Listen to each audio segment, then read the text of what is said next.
भीषण दुष्काळात चारा छावण्यांमधल्या गुराढोरांनाही पुरेसा चारा आणि पशुखाद्य मिळेनासं झालंय। त्यामुळे महाराष्ट्र दिनाचा मुहूर्त साधून महानंद दूध डेअरीनं सर्व चारा छावण्यांवर मोफत पशुखाद्य पुरवण्याची योजना सुरू केली।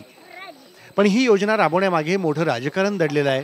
राज्यातल्या दुष्काळ निवारणाची कामं काँग्रेसच्या मदत आणि पुनर्वसन खात्याकडून राबवली जात आहेत। त्याचं सर्व श्रेय अर्थातच काँग्रेसला मिळतंय। त्यामुळेच राष्ट्रवादीचे अध्यक्ष शरद पवार यांनी एप्रिल महिन्यात राष्ट्रवादीच्या काही मंत्र्यांची दिल्लीत बैठक घेऊन नामी तोडगा शोधून काढला आणि गुजरातमधल्या मेहसाणा दूध संघ, अमूल डेअरी, साबर डेअरी आणि इफ्को यासारख्या संस्था महाराष्ट्राच्या मदतीला धावून आल्या।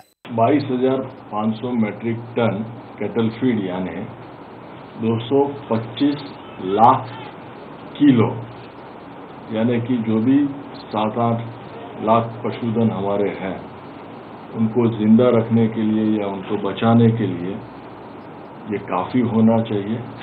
महानंद डेअरीवर गेल्या अनेक वर्षांपासून शरद पवारांचं वर्चस्व आहे। या योजनेच्या जाहिरातींमधून महानंद डेअरीनं दुष्काळ निवारणाचं सर्व श्रेय शरद पवारांना देऊन टाकलं। पण शरद पवारांच्या या गुजरात कनेक्शनची माहिती काँग्रेसच्या नेत्यांनी राहुल गांधींना दिली। त्यामुळे पंतप्रधान मनमोहन सिंग यांनी शरद पवारांबरोबरची दुष्काळाची बैठक पुढे ढकलल्याची चर्चा आहे। ही बैठक रद्द झाली। मला बी नाही केली, मला माहिती, मी मागितली नव्हती। ही बैठक रद्द झाली। मला बी नाही केली, मला माहिती, मी मागितली नव्हती।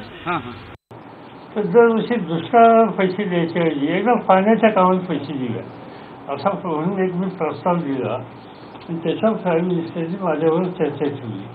मी प्राईम मिनिस्टरला कळवलं की माझ्यावर चर्चा करत असताना तुम्ही महाराष्ट्राचे मुख्यमंत्री, उपमुख्यमंत्री, पाटबंधारे मंत्री आणि पतंगराव कदमजी ह्या विभागाचे काम बघतात, काय ते मदत आणि पुनर्वसन, यांनाही बोलवा।